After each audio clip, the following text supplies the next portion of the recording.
Olá, amigos. Este é o quarto dos nossos 5 encontros que trataremos da vida e da obra de grandes poetas cordelistas do passado. Já vimos, pela ordem, Leandro Gomes de Barros, João Martins de Ataíde, Francisco das Chagas Batista. E hoje trataremos de um poeta cearense ligado ao chamado Círculo do Padre Cícero, isto é, poetas que se formaram em torno da figura do padrinho, né? Ali estão, por exemplo, Manuel Caboclo e outros tantos. Agora, o interessante é que este poeta tinha apenas 6 anos de idade quando o padrinho Cícero faleceu, em 1934. No entanto, ele é considerado também pertencente a esse círculo, porque foi no contexto místico de Juazeiro do Norte que ele se formou como poeta, não é? E como, claro, como devoto do Padim.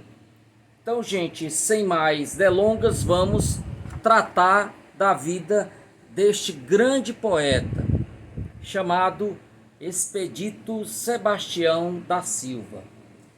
Então, Expedito nasceu em Juazeiro do Norte em 20 de janeiro de 1928, né? Então era o dia de São Sebastião e daí ele herdou o nome do santo. Viveu toda a sua vida na Meca do Cariri, vindo a falecer no dia 8 de agosto de 1997. Era filho de pais alagoanos, romeiros do Padre Cícero, que se fixaram em Juazeiro do Norte nas primeiras décadas do século passado.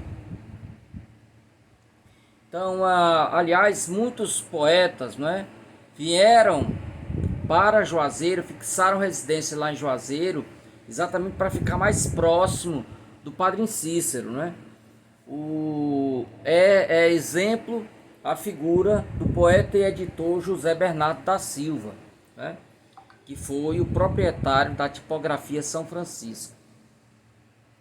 Então, mesmo sendo de origem camponesa, Expedito conseguiu frequentar a escola regularmente, chegando a concluir a 4ª série ginasial. Então, gente, avaliando pelo contexto da época, é um verdadeiro fenômeno, não é? A boa parte das pessoas eram analfabetas ou semi-analfabetas. Durante os anos escolares, começou a rascunhar sonetos. Também gostava de criar histórias sobre os colegas de estudos, inventando situações e criando personagens para atrair a atenção das moças. Com isso, o rapaz acabou chamando a atenção do vizinho, o poeta Antônio Caetano de Palhares. Então, observando o interesse do amigo pela poesia, Palhares começou a lhe ensinar a arte da cestilha e todas as demais variações da poesia de folhetos. Além disso, aproveitando uma das frequentes visitas que José Bernardo da Silva lhe fazia, Palhares mostrou ao dono da tipografia São Francisco um soneto que havia sido escrito por Expedito, que então estava com 17 anos. Encantado com o talento do jovem, José Bernardo não hesitou em convidá-lo para trabalhar em sua editora. Então ali ele passará a vida toda, não é, trabalhando, inicialmente como revisor, depois também como poeta. A gente vai aprofundar mais isso no decorrer aqui, né, dos textos. Assim, além de se revelar como um bom poeta, Expedito da Silva veio a exercer com maestria o ofício de tipógrafo e também de revisor da gráfica de José Bernardo da Silva. O talento poético de Expedito revelou-se desde cedo.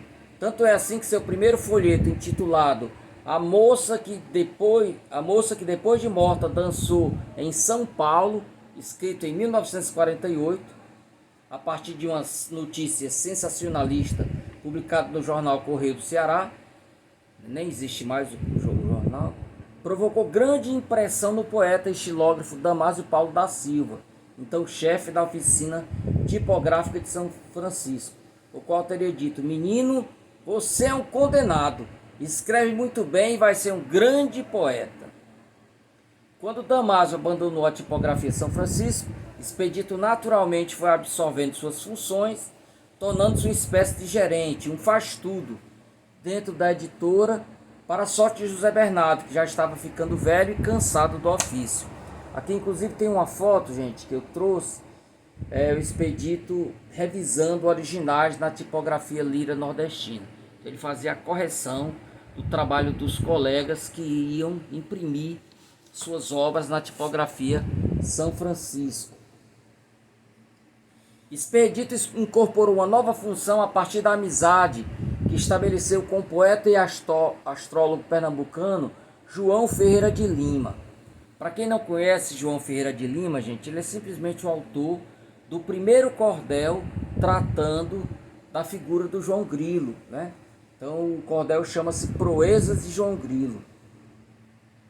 Então o João Ferreira de Lima, além de ser poeta, era também astrólogo, não é? Naquela época que se acreditava muito em horóscopo, não é? Acreditava-se piamente. Então alguns poetas populares embarcaram nessa, né, e começaram a também publicar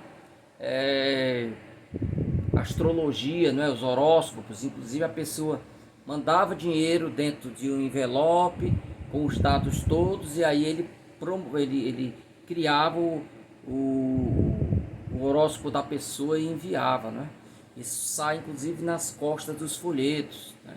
Propaganda que eles fazem. Se você quiser o seu horóscopo pessoal, envie tanto para, e dava o endereço, e eles negociavam.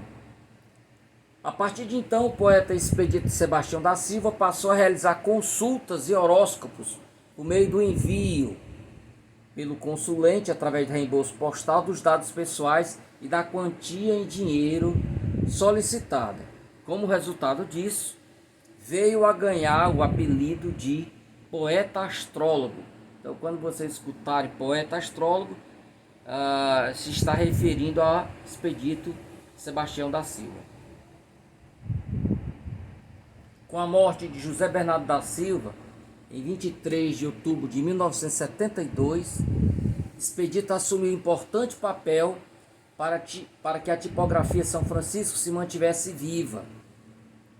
Para quem não conhece, os filhos do José Bernardo da Silva, os filhos homens, faleceram antes dele, né? Então naquela época as coisas eram muito delimitadas. Então na administração dos negócios ficavam os homens, né? Então Expedito teve o infortúnio de perder 2 filhos, né? Antes de também fechar os olhos. E aí o Expedito foi importantíssimo para que durante ainda algum tempo a tipografia continuasse sobrevivendo, não é? Então, conhecendo como ninguém o título dos catálogos da editora, sobretudo os clássicos que pertenceram a João Martins de Ataíde, porque tanto equipamentos como também os cordéis que estavam, não é? Que eram pertencentes a João Martins de Ataíde, o José Bernardo havia comprado, né? Quando ele teve lá um AVC, que se afastou. Então José Bernardo, que sempre comprava cordéis junto a João Martins de Ataíde, comprou o espólio, passou a publicar os cordéis, inclusive de Leandro Gomes de Barros, que estavam, né, sob o comando de desculpa, gente, a garganta que deu uma travada aqui, né? Então todo o espólio que estava, né, nas mãos do... Só voltar aqui um pouco, porque eu acabei batendo aqui por...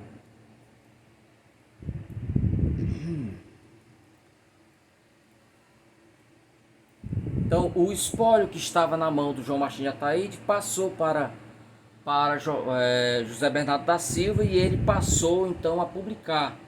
Então depois da morte de José Bernardo da Silva, a esposa, né, as filhas que não tinham muito, né, domínio, contaram muito com a força de Expedito para continuar tocando por algum tempo, um tempo muito curto, né, a tipografia São Francisco.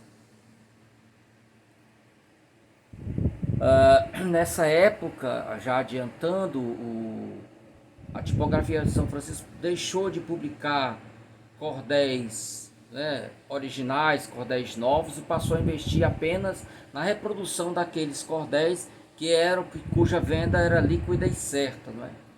Então, nesse ponto, era importante ter alguém como Expedito para saber exatamente que obra deveria ser republicada.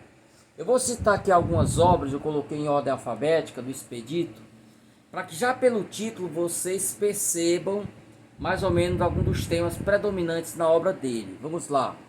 Adriano e Joaninha, A Bruxa da Meia-Noite ou O Reino da Maldição, A Carta Dramática de Getúlio Vargas, A Marcha dos Cabeludos e os Usos de Hoje em Dia, A Moça que depois de morta dançou com um rapaz em São Paulo, A Mulher que Virou Porca, A Opinião dos Romeiros sobre a canonização do Padre Cícero pela Igreja Brasileira, Aparições de Nossa Senhora Chorando, As Diabruras de Pedro Malas Artes, As Aventuras de Lulu na capital de São Paulo, Branca de Neve e os Sete Anões, Em Defesa da Memória do Padre Cícero, O Calvário de uma Mãe, O Cinquentenário do Juazeiro e Dados Históricos, O Lobo do Amazonas, ou Lindomar e Jacira, só consertar aqui, gente, que Amazonas ficou com o inicial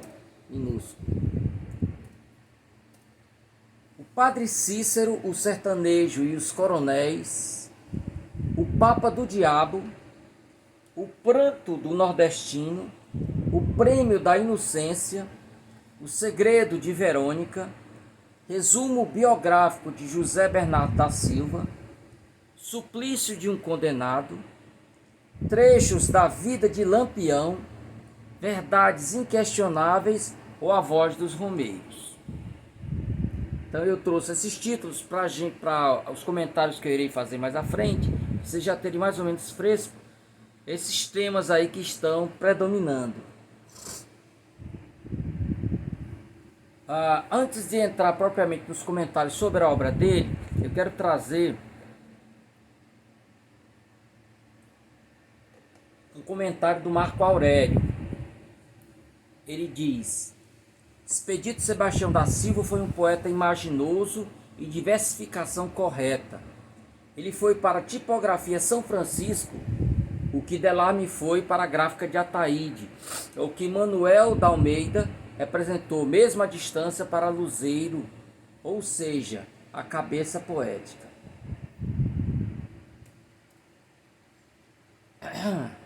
Então, algumas marcas da poesia de Expedito da Silva, né? Como já acentuado, Expedito da Silva demonstrou muito cedo seu talento poético. Foi um autor prolífico, quer dizer, produziu bastante, produziu muitos cordéis, tendo escrito mais de 200 obras. Sobretudo, esmerou-se em manter a qualidade em toda a sua produção. Ele é conhecido, gente, tanto pelo domínio da rima, pelo domínio da métrica, como também da oração. Então, os três pilares que sustentam a literatura de cordel, ele dominava todos, não é? Escrevia com graciosidade e sem grandes falhas. Aqui e acolá você enxergava alguma coisa que é muito comum. Quem escreve muito, e principalmente quem escreve dividido entre tantas tarefas, acaba cometendo algum deslize, não por incapacidade, às vezes por cansaço, não é? Coisas do tipo. Cuidadoso com a rima e principalmente com a métrica, Expedito costumava revisar a obra de outros poetas que imprimia seus folhetos na tipografia São Francisco, que depois veio a ganhar o nome de Lira Nordestina, né? Depois da morte de José Bernardo da Silva, o Patativa do Assaré deu essa sugestão, né? Que conserva até hoje. Em relação à temática, em sua obra, Expedito expressa um universo social permeado por elementos de um mundo dividido entre o bem e o mal, quer dizer, bem aquele universo místico de Juazeiro do Norte, né? Em que nós estamos todos, os seres humanos estão todos, né, em meio à batalha do mal e do bem, né, que querem tomar posse da alma, do espírito do indivíduo. Reinaldo Forte, um dos pesquisadores da obra dele, explica que, em meio a essa produção poética composta por Expedito, o milagre passa a ser o grande referencial de toda a sua verve poética, que terá a pessoa do Padre Cícero como a principal personagem. Aqui, gente, eu preciso abrir esse parênteses, porque você pode acentuar na obra dele tanto a presença do fantástico como a do maravilhoso cristão. Só para lembrar, o fantástico seria a intromissão do sobrenatural causando perturbação no leitor, né? No caso do maravilhoso, não, já há um acordo tácito.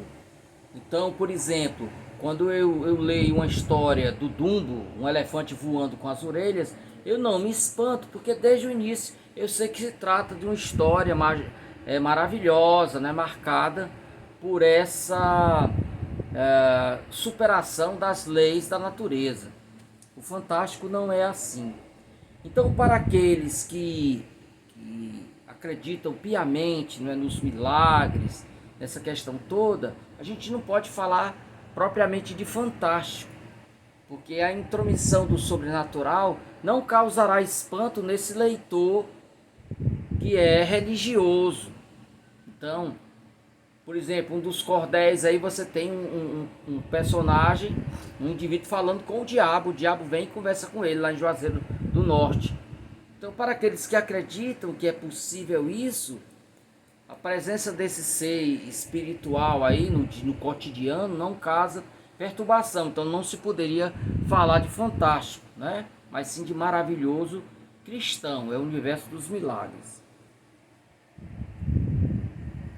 Aqui eu abro outro parênteses para trazer a fala de Rosilene Alves de Mello, que escreve a sua tese de doutorado, que eu recomendo a todos vocês, chamado Arcanos do Verso, né?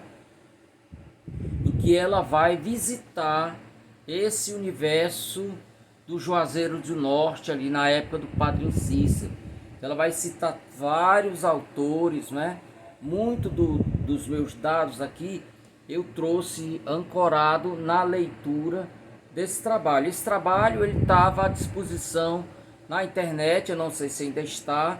Eu sei que ela transformou a tese dela em um livro, né? Então, para quem não conseguir encontrar a tese, pode procurar o livro com o mesmo título, Arcanos do Verso.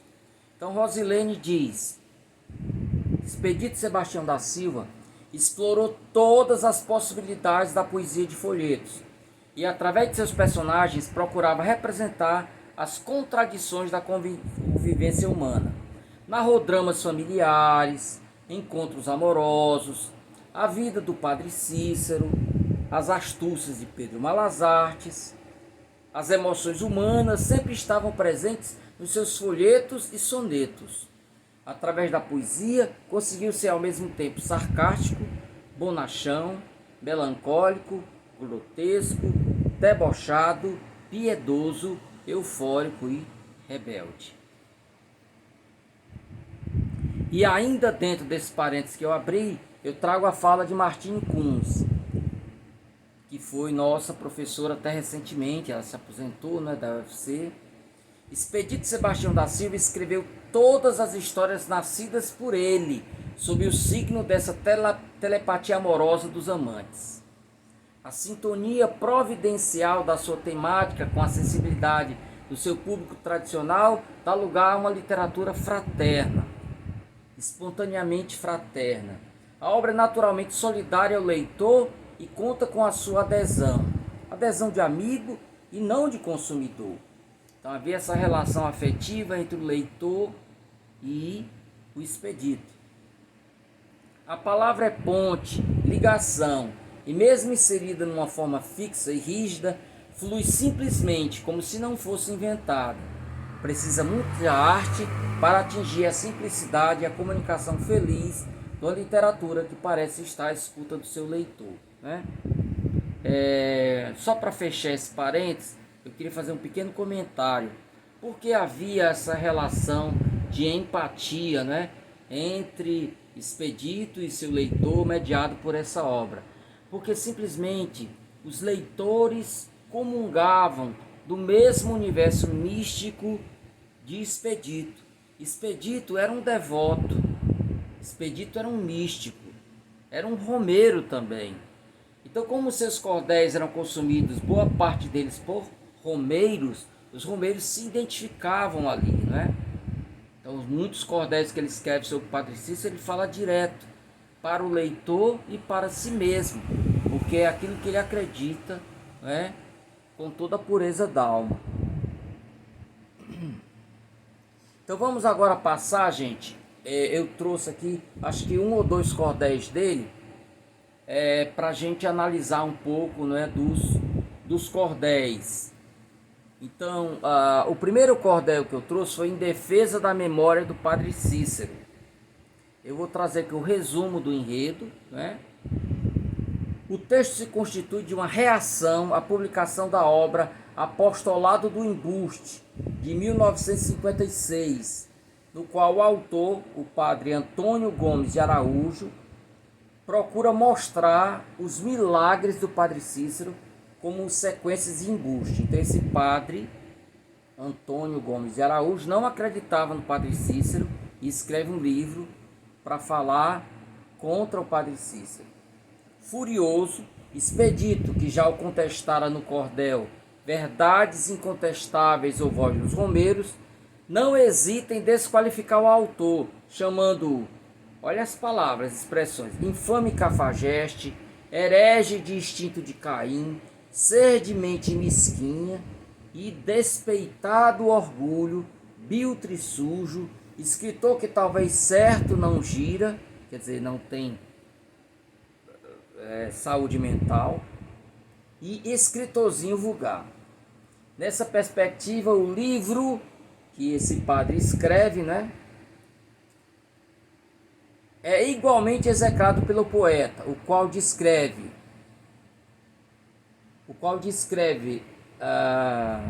a pesquisa do Padre Gomes como feze mesmo, F-E-Z-E,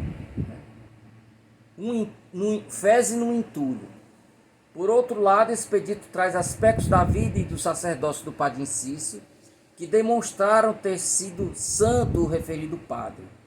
Não falta, inclusive, a referência a um episódio em que um pastor protestante, levado por uma aparição do padre em sonho a um rosário milagrosamente depositado em um cofre, acaba se convertendo à fé católica. É bom que se diga que nessa época, gente, os evangélicos eram tratados de maneira cruel pelos cordelistas, né? Os cordelistas que maciçamente abraçavam, né, a fé católica, chamavam inclusive de nova seita, né? Eram figuras que traziam uma seita diabólica, né? Uma perversão da Bíblia, as coisas todas do tipo. Então, gente, esse cordel eu tenho com data de 83, mas certamente é muito anterior, deve ser uma segunda edição, né? Nós temos um problema muito grande com a datação, né? Os cordelistas antigos não se preocupavam muito com isso, alguns nem se preocupavam em colocar o próprio nome no cordel, né? Então, muito em cima daquela linha do cordel com objeto folclórico, pertence ao domínio popular, né? Até mesmo essa consciência da autoria faltava a alguns. Então, o pesquisador tem muitos problemas para achar a data certa, né? Então, o cordel que eu consultei tem a data de 17 de abril de 83. Mas, como eu disse, eu desconfio que é bem anterior, porque o livro, gente, é de 1956, porque ele levaria quase 30 anos, né, para fazer essa